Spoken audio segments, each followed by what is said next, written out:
So thank you for the kind introduction. So thank you for the kind intro. Really thank you all for being here at the end of the day and doing your taxes early so you could be here. So today I'm going to talk about kind of modeling this synergism between biophysical cues and genetic and soluble cues that we're trying to model in vitro to understand how to better treat heart disease. I'm first going to overview traditional tissue engineering approaches to model heart muscle in vitro, and then I'm going to talk about two projects that we completed over my recent stint at Berkeley, including one work that's yet to be published.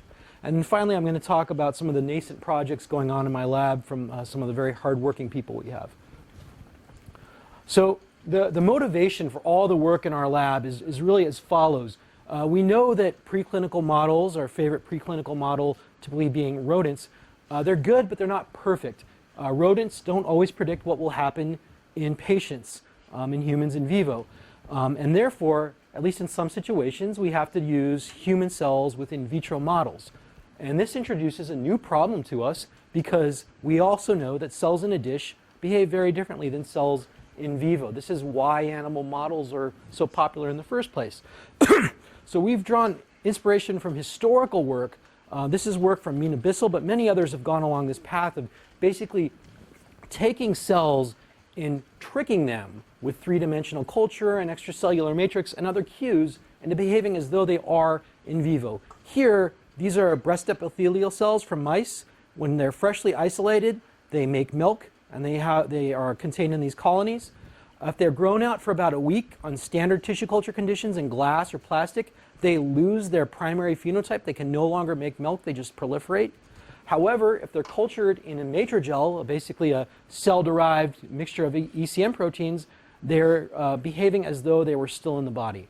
So we try to take an engineering approach to this same problem, making organotypic or tissue-like environments to basically trick cells into behaving as though they're in vivo in an adult. And we like to derive both make better models, but also by understanding what makes this cell different than this cell and what molecular cues this cell is responding to. We like to use these to then design better materials for both in vitro but also therapeutic applications. Now, real quick, I'd just like to touch on why do we think it's so important to make humans our model system? Why use human iPSCs, given there are many challenges? This is a classic case, relatively recent. This is a case of animal models not predicting well what will happen in people. In this case, a superactivating monoclonal antibody, a CD28 antibody, was developed with the idea of activating the immune system against cancers. So it's early immunotherapy. Unfortunately, the pharmacokinetics and binding capacity of this particular antibody is very different in humans and rodents, as well as in humans and primates. And in the early clinical trial of this, a phase 1 clinical trial, the patients to get this monoclonal antibody actually almost died because of the super affinity of that antibody. Another rationale for using iPS cells is to capture genetic variability. So not only is this man different from this mouse, but this man is different from this woman, and they're both probably different than other patients. So patient-specific genetics, personalized medicine is an important concept. Here, I'd specifically like to show you with thiopurine drugs that are excreted by our body. There's a specific enzyme that clears these. And patients that have a deficiency or a loss of this enzyme are either advised to take lower doses of thiopurine drugs or avoid these entirely. So with iPS cells, and this is a cartoon from an excellent review by Joe Wu, we'd like to recapitulate both human biology, but also patient-specific biology. So genetics of disease, pharmacogenetics. But as I mentioned, in vivo is different than in vitro. Biophysical cues are important. This is why not everybody with genetic mutations develops disease, at least part of why. So one of the diseases that I'm going to be talking about near the end, but I wanted to bring this up here, is arrhythmogenic cardiomyopathy. Arrhythmogenic cardiomyopathy is the second leading cause of sudden death in young athletes. So the incidence of mutations that cause this disease, mutations of the desmosome, about a little under 1 in every 1,000 people. But amongst young people that drop dead suddenly during sports, it's about 10%. It's the second leading cause of that. Now, interestingly, this is a mutation of a structure that connects cells together, that allows cells to transmit mechanical force from one cell to another. But again, the clinical phenotype is not a floppy heart. The clinical phenotype is arrhythmia and sudden death. So understanding this is a grand challenge in cardiovascular biology. Now, we feel an important contribution we can make with in vitro models is that we can control the mechanical loading on these cell-cell junctions by organizing cells into three-dimensional tissues. And we feel specifically that not only is this a more controlled environment than an animal model, but it's a more appropriate model environment for modeling stress on these structures than, say, isolated cells in a dish or a confluent monolayer. Now, being this is a talk at WashU, I would be remiss if I didn't mention that some of the original pioneering work in cardiac tissue engineering happened here in the late 90s. So people have known since the early 70s that actually you can take immature neonatal rodent cardiomyocytes and grow them under non-adhesive conditions, and they self-assemble into something like a tissue. Elliot Elson here, working with Eschenhagen in the late 90s, showed that you could actually take cardiomyocytes from fetal chick, and later Eschenhagen showed with neonatal rat, you can encapsulate them in collagen gel and they self-assemble into organized tissues. This is a stain for sarcomeric alpha-actinin. Now, with these tissues, we can do things like measure the force of the conglomerate of cells, measure the conduction velocity of the voltage across the tissue, but just as importantly, people have found over the years that when cells are cultured in these organotypic environments, they gain emergent properties. So on a per cell basis, they're better at modeling disease and modeling drugs than in the monolayer. One of the things that's been found with pluripotent stem cell derived cardiomyocytes is that when we give these cells adrenergic agonists, they beat more often, but they don't beat harder. So when you get excited and get adrenaline, that flight or fight response, your heart beats more often, but it also pumps more blood with each beat. That response is not mimicked well with monolayers of iPSC cardiomyocytes, but with tissues, they beat harder with each beat in response to this drug. And in some cases, when we culture these cells in tissues, we can coax them into behaving as though they are adult-like cardiomyocytes. So again, we can both measure new things by culturing these in tissues, but also improve on a per-cell basis the molecular maturity of our tissue. I'd just like to very briefly mention how we make these cells. So we take pluripotent stem cells, and with small molecule or cytokines, but preferably in our lab with small molecules, we activate the Wnt signaling pathway with the GSK3 beta inhibitor. And then after a very specific amount of time, we turn off Wnt signaling with a porcupine antagonist. And this basically primes the cells into a cardiac mesoderm-like state that's captured by this gene expression pattern here. And over time, based on paracrine factors the cells secrete and other signaling that we don't quite understand, we get beating sheets of cardiomyocytes. It takes about a couple weeks in culture. And in some cases, we genetically engineer our cells to make it easier for us to look at their phenotype. Here, we're using a sarcomeric alpha-actinin reporter.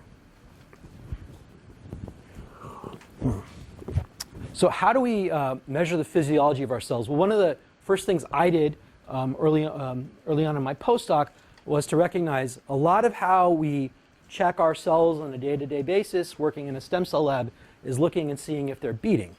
Now, using tools from the software industry and video compression, we can actually turn this pretty video of beating cells into numbers about contractility, so the velocity of each contraction, and also the rate of contraction and the regularity. And you can see that in a tissue with good electromechanical coupling, the motion correlates very well to things like the field potential with an MEA measurement or the action potential with a patch clamp. The difference is that this allows you to measure both single cells but also confluent monolayers in 3D tissues. For most of the rest of the talk, the phenotyping I'm going to be talking about is video microscopy-based phenotyping. And given this is the CBAC seminar, I'm sure everyone appreciates that in phenotyping cardiomyocytes, it's important for us to look at action potentials, voltage, calcium handling, and also movement and force. And we can do these things with a voltage-sensitive dye. So this is a red-shifted voltage-sensitive dye, burst 1, from Evan Miller's lab at Berkeley. This is GCamp. It's a genetic reporter of calcium flux that's incorporated as a single copy knock-in into most of the cell lines we have. And then finally, to measure force, we can look at deflection of substrates or deflection of pillars with well-characterized mechanical properties. So with that, I'm going to talk about one of the projects that came out of our lab at Berkeley. This was published back in September, and this deals with synergy between genetic cues, so a deficiency of a sarcomere protein, and physical cues, namely the resistance of the matrix to cell contractility. And what we started off trying to measure was actually not the second, but the #1 cause of sudden cardiac death in young athletes, hypertrophic cardiomyopathy. This is a picture of Hank Gathers. He's a famous example of a promising young athlete who dropped dead during a competition from a heart attack. Incidence in the general population, this is relatively rare, about 1 in 500, but again, of people with no heart symptoms that drop dead suddenly, this is the #1 cause of disease. So, working in a stem cell genetics lab, we thought, well, why don't we take the most common mutation associated with hypertrophic cardiomyopathy, so MyBC3, and create a cell model of this by modeling a loss of function. And we did this with a relatively old technology, TALENs, where we used basically a genome editing nuclease to insert a premature stop codon into the first exon of this protein. And you can see in the differentiated cardiomyocytes, we lack both the RNA but also the protein of this particular gene. Now to measure the mechanical aspects, sorry, a little out of order, of this disease, we actually used a very well-defined synthetic matrix.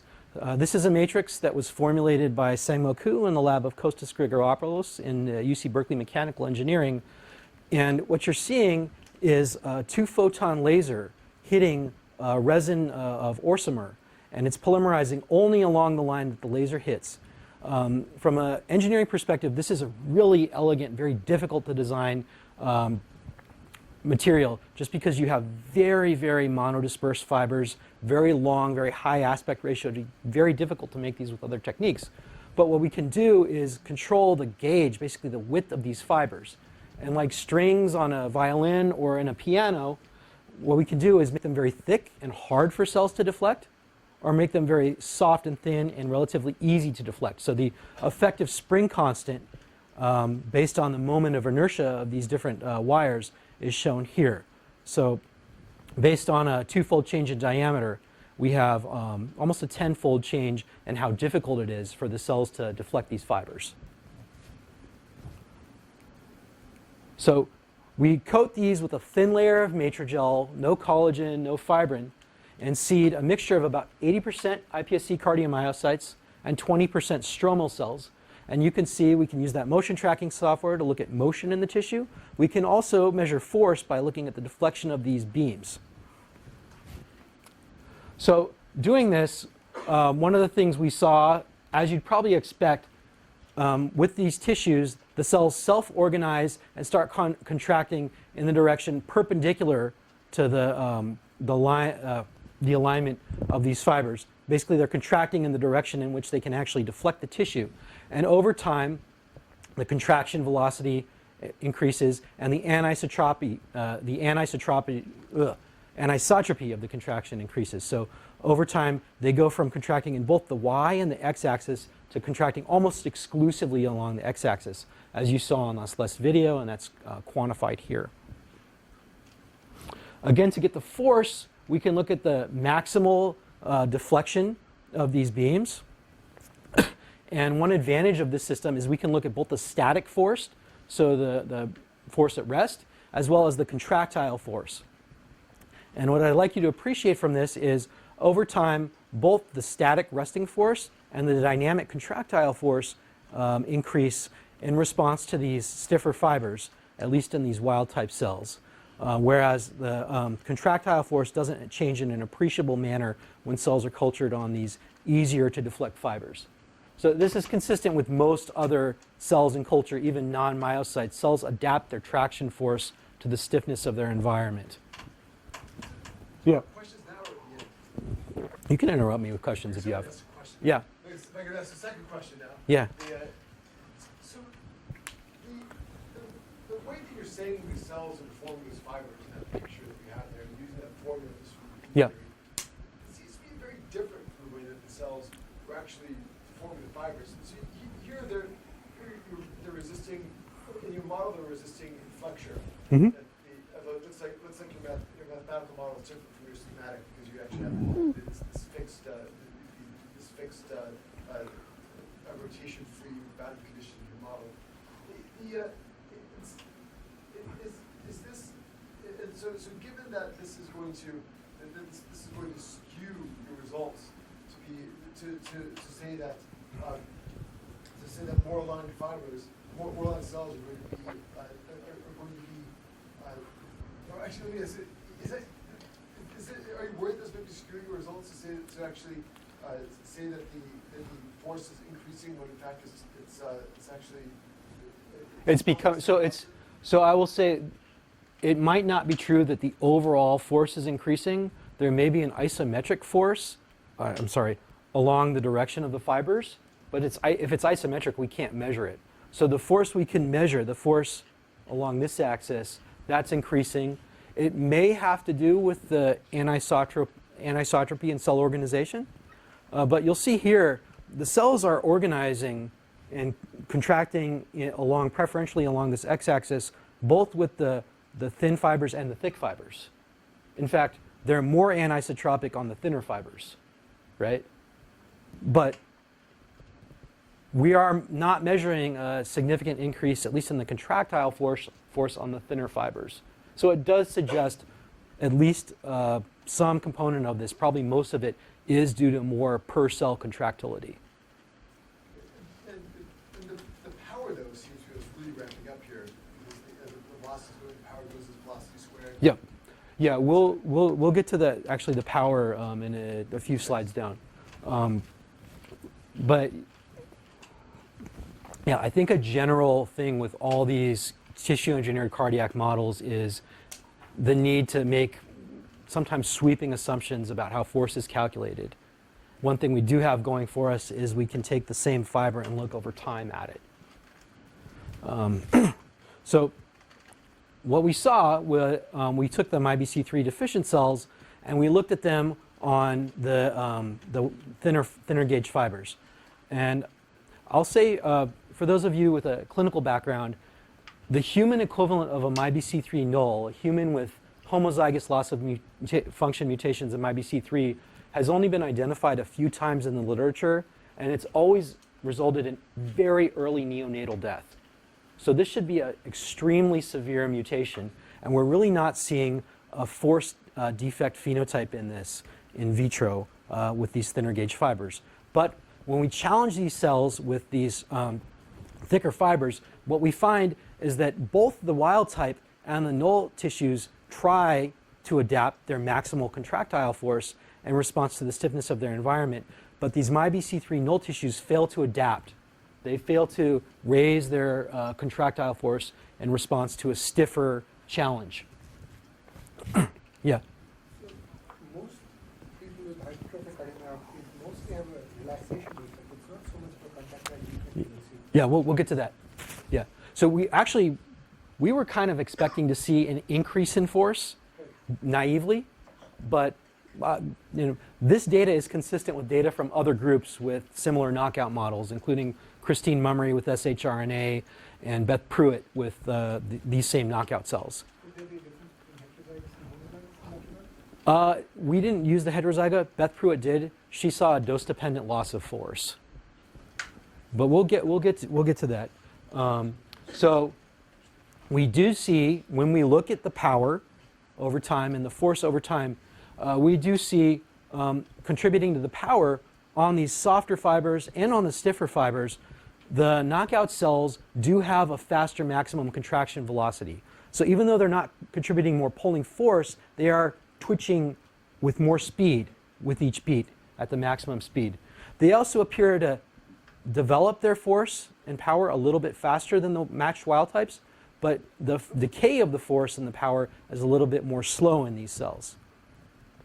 So this matches some of the clinical aspects of hypertrophic cardiomyopathy, whereas the force deficit is more like a dilated cardiomyopathy. Now, one of the hypotheses clinically about how you develop a loss of force with this mutation or associated mutations is with a structural defect. And in patients with cardiomyopathy, you do find structural disarray in the sarcomeres. I'll say we looked very hard for this. We looked at the morphology of the tissue overall. We also used Fourier spectrum analysis to look at the sarcomeres. And suffice to say, there's no deficit in the gross morphology or the sarcomeric morphology with this mutation, regardless of the stiffness of the environment, even though we have these very profound deficits in power and force. What we did see, consistent with our force deficits, we generated a series of tissues that expressed the GCAMP calcium reporter, both in the wild type and in the MyBC3 null background, and we quantified basically the decay of the calcium signal. First, what we found is consistent with the cells ramping up their contractile force in response to environmental stiffness. On stiffer fibers, there's more calcium flux going into the cell. If anything, there's a trend, but not a statistically significant difference, towards more calcium going in these MyBC3 null tissues. Perhaps they're overcompensating for their loss of ability to generate force.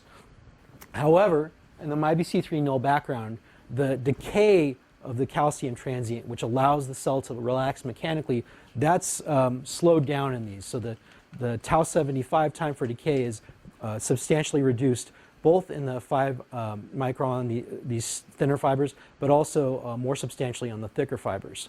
These cells also have a deficit in terms of their ability to use extracellular calcium to generate force.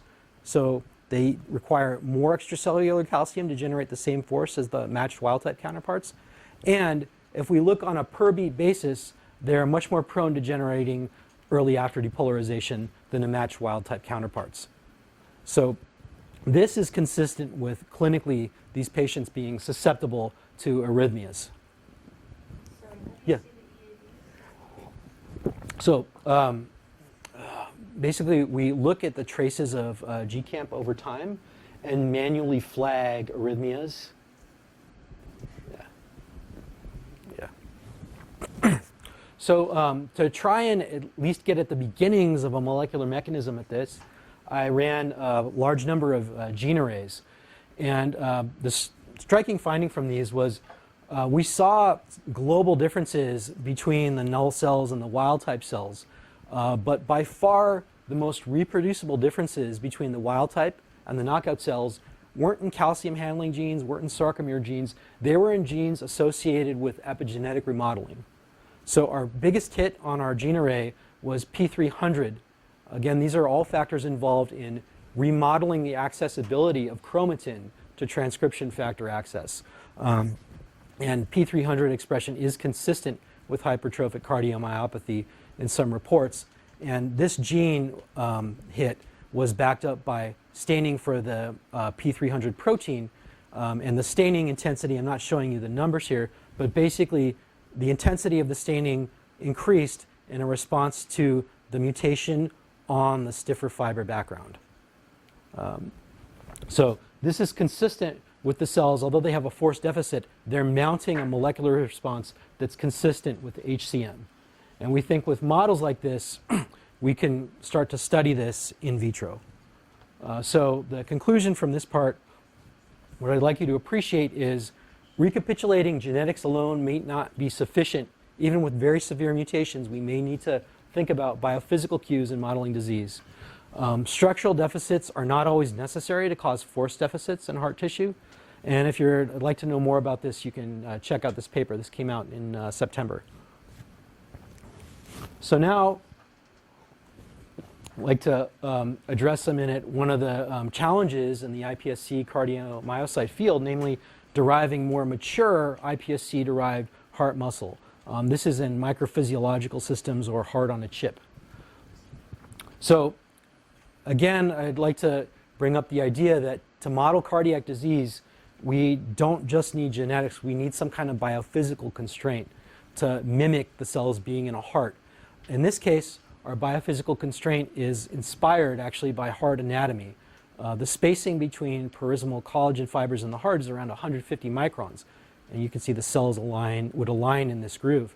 We developed a heart-on-a-chip system where we basically jammed iPSC cardiomyocytes and stroma into a very thin channel that causes them to align. To mimic the fact that in vivo cardiomyocytes are shear protected, we used a microfluidic barrier to mimic the biomechanical function of endothelium. So basically, with this barrier, you're prevented from having convective transport of nutrients or shear from the media onto the cells. You only have molecular diffusion. So with this system, we can get cells that look like aligned in vivo cardiomyocytes. They have morphology similar to adult cells, although they're much smaller, so they're not as disorganized as cells in a monolayer. But electrophysiologically, these are pretty far from adult cells. One of the hallmarks actually of iPSC and embryonic stem cell derived cardiomyocytes, they beat spontaneously. So this is something that we look for in the lab. It looks really cool. Unfortunately, the cells we're trying to model, adult left ventricular cardiomyocytes, don't beat spontaneously. And in fact, if you take these spontaneously beating cardiomyocytes and you transplant them into a primate, you generate arrhythmias, at least over the short term. So this is a problem both for translational applications of these cells, but it also implies that because the electrophysiology of the adult cell is so different than the electrophysiology of these in vitro derived immature cells, that the ion channel stoichiometry is quite different. This brings up challenges in how we can use these cells to predict how drugs would affect these cells. So we're not the first ones to address this challenge. A lot of people in the field are addressing this.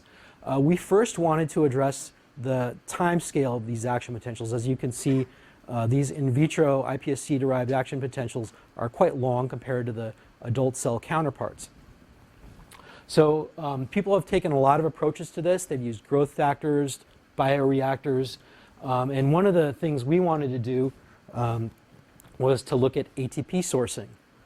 The heart, like many other organs postnatally, goes from an almost exclusively glycolytic generator of ATP to using beta oxidation to generate ATP.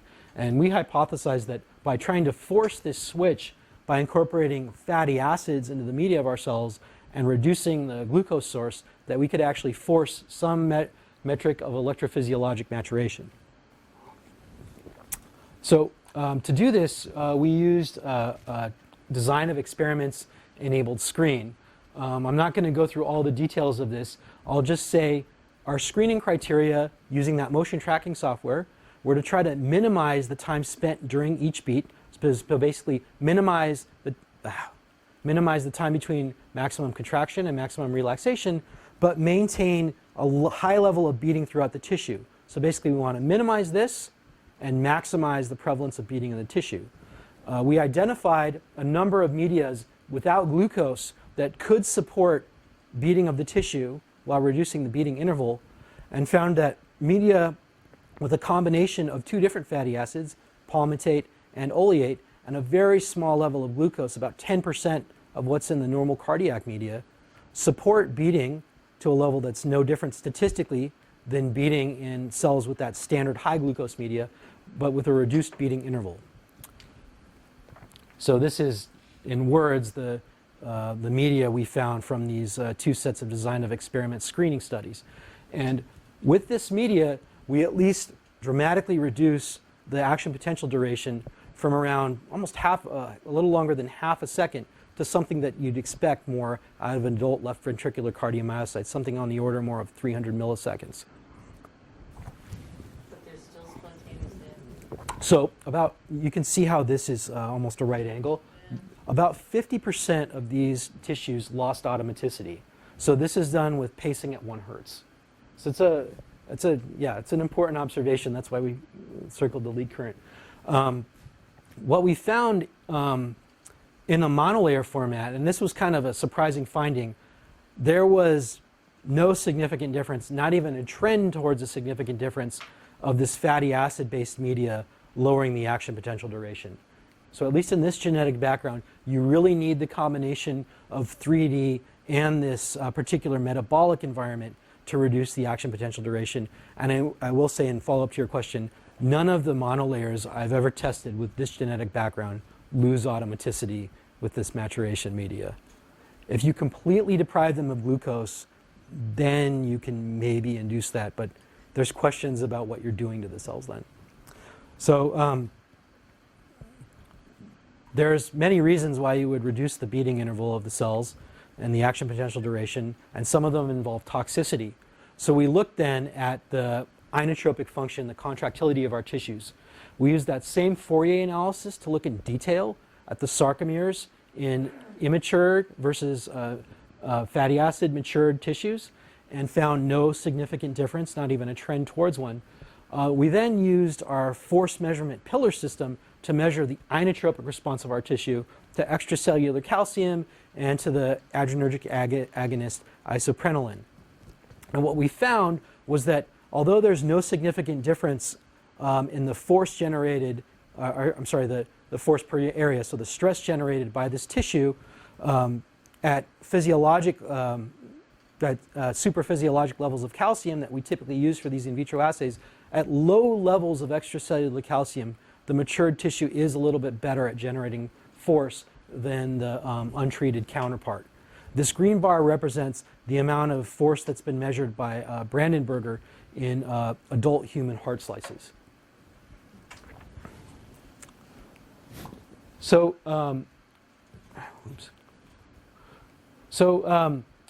we've got these matured tissues. We next wanted to answer the question, well, maturing these tissues in vitro is a lot of work. It adds 2 weeks or so to the tissue culture protocol. And if the ultimate goal of this is to look for better ways to treat patients and to do drug screening, do we gain any benefit in terms of our ability to predict how drugs work using this maturation media? So to get at this question, we looked at a pseudo safety margin. To calculate the safety margin, we do in vitro assays. We look for beating prevalence, so basically the amount of tissue that beats above a certain time average intensity. And we look at the action potential duration, and we use these to generate IC50 curves, where over time here you're seeing with verapamil, the tissue force and therefore the prevalence of beating decays in response to the drug. Then we take the in vitro IC50 and divide that by clinically measured plasma doses of the drug that are reported from various medical studies. This gives us a margin of safety, and generally for drugs in the clinic, you'd like that margin of safety to be 20 or more, 30 or more would be ideal. And what we find is when we use prevalence, so again, a metric of force, to look at the safety of our drugs, we find that in 2D, verapamil looks very dangerous. So even with the maturation media, verapamil is quite good at arresting beating, even with pacing in these cardiomyocytes. Culturing them in this MPS, this aligned 3D tissue, is better at predicting how this drug will work in vivo, in terms of predicting that this drug is a little bit less dangerous than flecainide. But really, it requires the combination of the 3D culture and this fatty acid-based media to make this drug look safe. Verapamil is relatively safe clinically. Flecainide has a lower margin of error, I'll say. So if you were to rank order these two drugs, you would hopefully predict that this is a safer drug. And that's what you do with this maturation media in 3D. Now, alpha-zeusin, which extends the AP by blocking late sodium currents, we actually see that with our maturation media, this drug looks more dangerous than it did either in monolayers and in tissues that weren't treated with this fatty acid-based media. So this is not a generalized shift towards drugs looking less toxic or more toxic. This does appear to be an ion channel specific effect, that we're changing specific things in our cells. Now, given we're having changes in the effects of drugs that affect hERG, so potassium current and calcium currents and late sodium currents, and we have a dramatic reduction in our action potential duration, you would expect naively that what we've upregulated on a molecular level are potassium currents. Potassium currents are the primary currents that activate late on in the action potential to shorten it. So we, again, as in the previous study, did a large panel of genes with gene arrays and TACMAN analysis.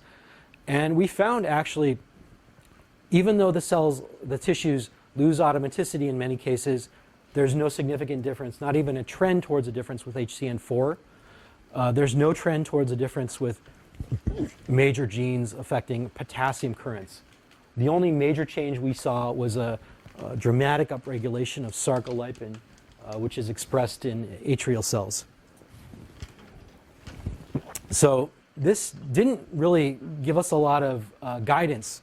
So what we then went to through a collaboration with Simula Research Labs in Norway was using mathematical modeling to predict how specific ion currents are contributing to the overall flux of calcium and voltage in the cells.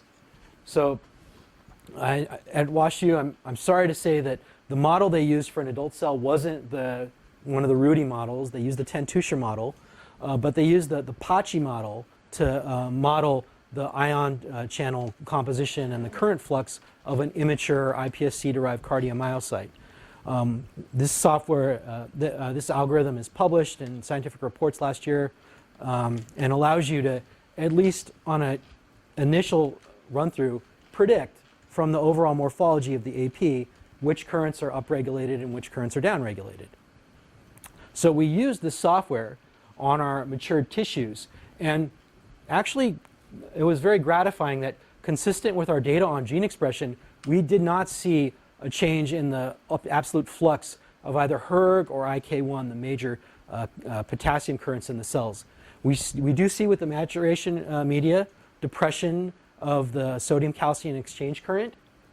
This is actually consistent with sodium-calcium exchange being a major driver of automaticity in immature iPSC cardiomyocytes, and us losing that.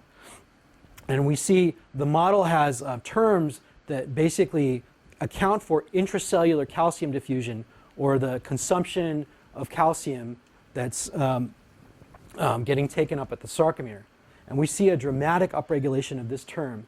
What's interesting is that we also see in our experiments upregulation of the tissue cell's ability to generate force at low levels of extracellular calcium, and resistance to verapamil, which blocks L-type calcium channels. So this is actually consistent with our drug response studies.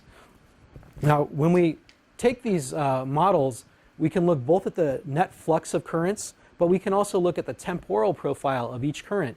And what we did with this was we asked, well, even if the magnitude of the potassium flux is not different in a significant matter, does it come on earlier? And indeed it does. With this maturation media, the potassium currents, although not greater in magnitude, they do come on much earlier, both IKR and IK1. And this is consistent then with the action potential being much shorter, the potassium flux being activated at a much earlier point.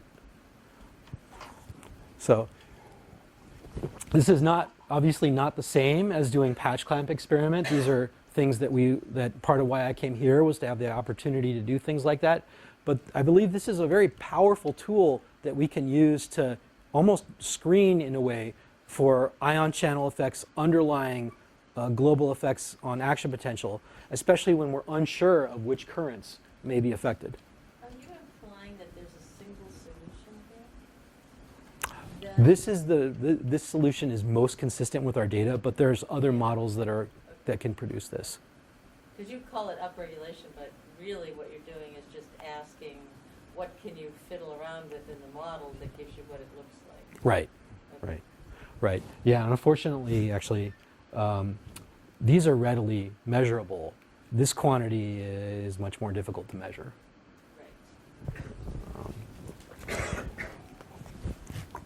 Right. Although, yeah, I will say it is the reason we went with this particular set of parameters. This was most consistent with all the drug response data we got throughout the study. What I'd like you all to take away from this part of the talk, monolayer culture of iPSC-derived cells can fail to capture both acute drug response, but also the effect of chronic responsiveness. And importantly, organ chip or organ in dish models can be used for screening in at least a medium throughput manner. manner. This may be very important given we can't always do these things in these higher throughput 2D monolayer screens. And also like you to appreciate that in some cases, in silico modeling can give us critical insights that we wouldn't get just from doing global gene expression analysis. So in this last part of the talk, and there should be plenty of time for questions, I'm going to talk about ongoing efforts in my lab here by some very talented, hardworking people to model the combined mechanical and genetic contribution to arrhythmogenic cardiomyopathy. So I'd like to remind you from the beginning of the talk, arrhythmogenic cardiomyopathy is the second most common cause of death in young athletes. Sudden death in young athletes. They die from arrhythmias. Genetically, the most common gene mutation associated with arrhythmogenic cardiomyopathy is a mutation in plakophilin 2, one of the desmosome proteins. Given this genetic prevalence, for our initial modeling efforts at looking at this disease, we've used the genome editing in iPSC core here to create PKP2 heterozygous knockout and null iPSC lines.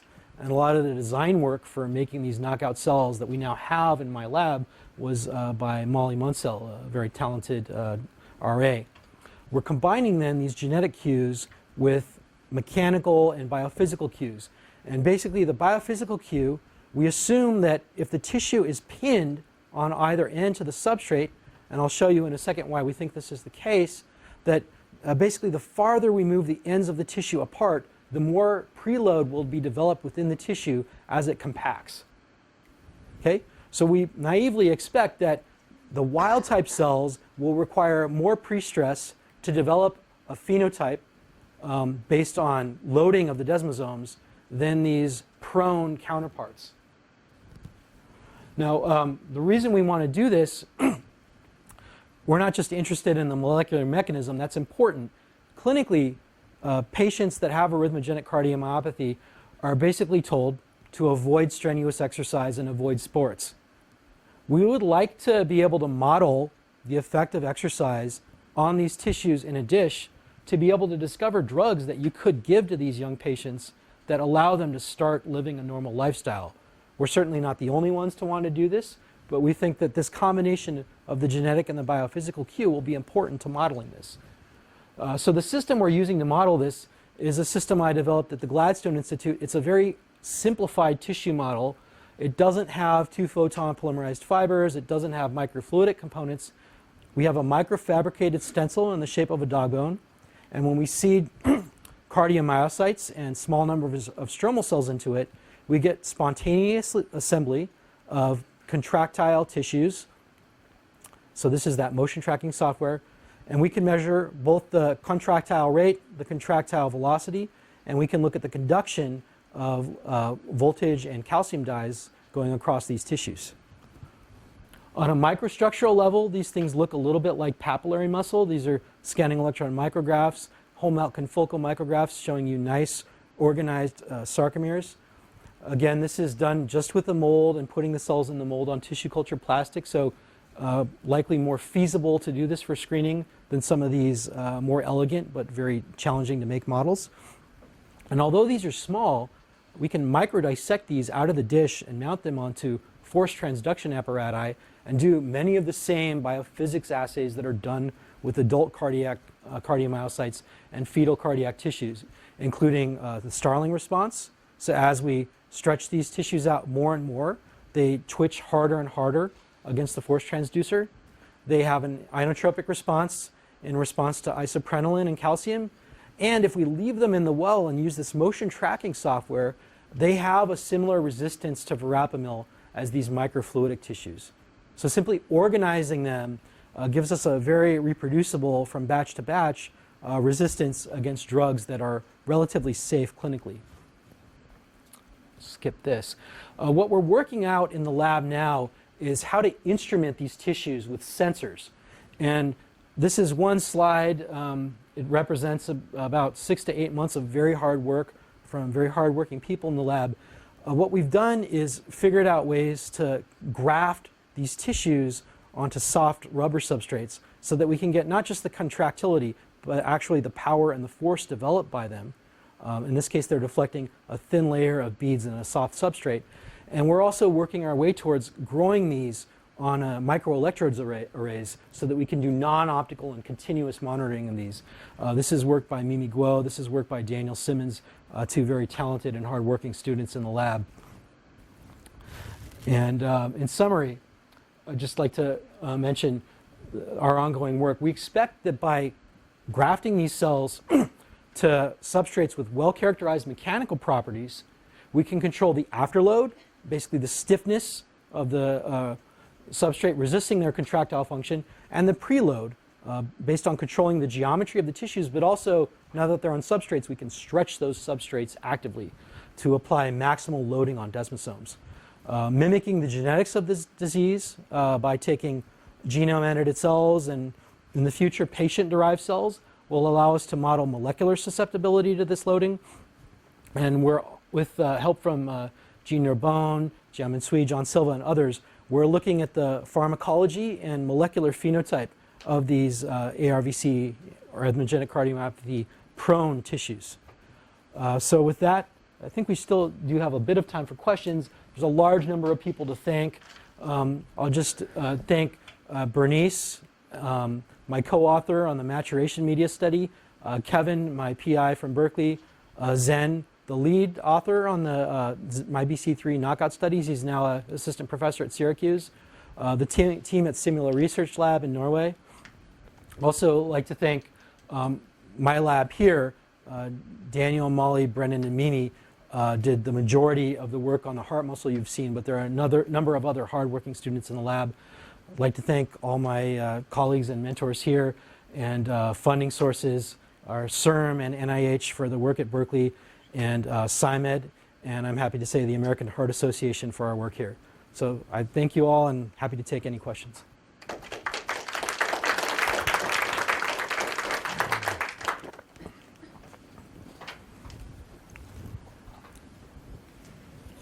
Yeah.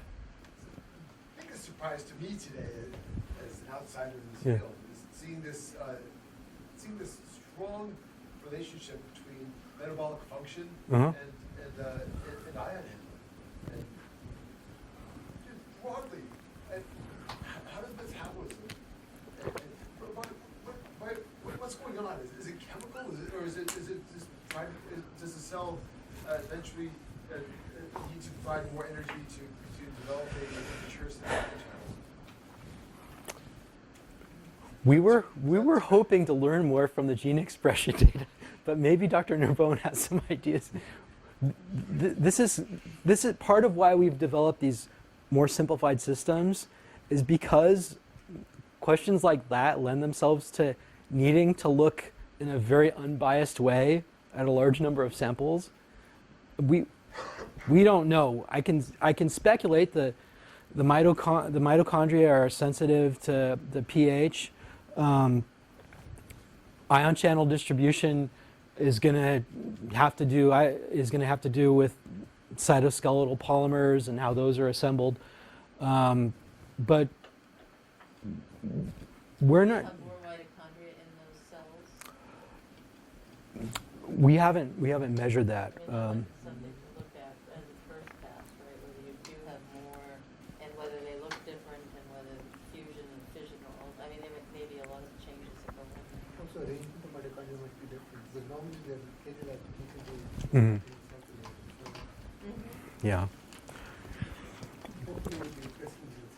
Yeah, and one difference then between the cells in the monolayer and the cells in these tissues is that the cells in the monolayer they actually don't beat against the plastic, they lift off the plastic, so they're not really working against any load. So they're not needing as much ATP. And that could be perhaps why they don't sense the change in ATP sourcing. But yeah, it's a good question, and we intend to investigate that. There are metabolic components to ARVC as well. There's activation of the PPAR gamma transcription factor, which is involved in this disease. It's also the major regulator of adipocyte development. Actually, most of our work where we looked at metabolic changes, we didn't see changes in supplements. Mm. You see changes the sarcomere. Based on the metabolic, even in heart failure models, Yeah. when people go back into heart failure, they switch back into glucose metabolism as opposed to lipid metabolism. And they have this already sarcomere. So there is a causal association between the two is yet to be worked out. Yeah. Thank you. Other question, Brittany? Yeah. So you said it's sarcomere. Yeah. And that was like the biggest. The biggest hit. And that's atrial. It's an atrial marker in the context of a developing heart. Yes. Yes. But then you said that the action potential looks more like a left ventricular action. So I'm Yeah. just curious why. Well, you said you didn't learn as much as you had hoped for from Yeah. the RNA data. Yeah. But can you speculate as to why you think you have phospholamban going up and then other things not changing? Oh, I believe sarcolipin, the atrial phospholamban goes up, but Yeah. yeah, phospholamban we looked at. It was one of these things that didn't show a significant change. It's not shown here. It could be that we have with these differentiations, we get a mixture of atrial and ventricular cells, and we're doing something to activate the atrial population here. That's one possibility. We don't see, though, changes in HEY2 or other ventricular specific changes. So we've looked for these patterns, and the most consistent pattern comes from the modeling data, not from the gene expression data. How did you get the gene expression data? It's not single cell. Oh, no. Okay. So we cut open the chips, isolate cells from the chips. So this is an average over about 5,000 cells. And this is cardiomyocytes and the That's correct. This is cardiomyocytes and the non-cardiomyocytes. I will say though that when you look at the staining, we don't have reason to believe that there's a gross change in the composition of the chips. We don't see a loss of these actinin-positive cells under any condition. And they're arrays, they're not RNA sequences, right? Yeah, these are arrays and yeah, these are arrays in TACMan, not RNA-seq. So it's qPCR on an array. Yeah. The philosophical question Yeah. are instead of taking cells from humans that have these mutations, you're taking a standard cell line and introducing mutations. So I guess you made a decision why that strategy. I think ultimately both strategies are needed. The genome editing strategy on the wild type background can tell you if something's sufficient. One of the problems early on in the iPSC field is that there's a very drastic difference in quality between different iPS cells that were derived by different people. And typically, What's quality mean? so typically the ability to form a teratoma, the ability to differentiate were different in early studies. I think now we could take patient-derived cells and take them down the path. But I think to properly look at a patient-derived cell, you need the patient cell and the corrected patient cell. So you have to do genome editing anyway. We think that a null should be the best place to start with developing these in vitro models. And then once they're robust enough that we know what to expect from a heterozygous sample, then we can use the patient cells. So that was my second question. Are the patients really null, or they have mutations and there's a mutant protein that's formed? So in arrhythmogenic cardiomyopathy, there are different ways to get the mutation. One of the lines we have in our lab is it's one of the edited lines, but it's a patient mutation. It's a plakophilin early stop codon mutation. So there are patients with heterozygous loss of function mutations. So do you get a truncated protein out of that, or you get no protein? You get nonsense mediated decay, and you get half as much of the protein as you should get. And Molly's done preliminary analysis, and it does look like in the cardiomyocytes that you have about half the level of PKP2, right? Yeah.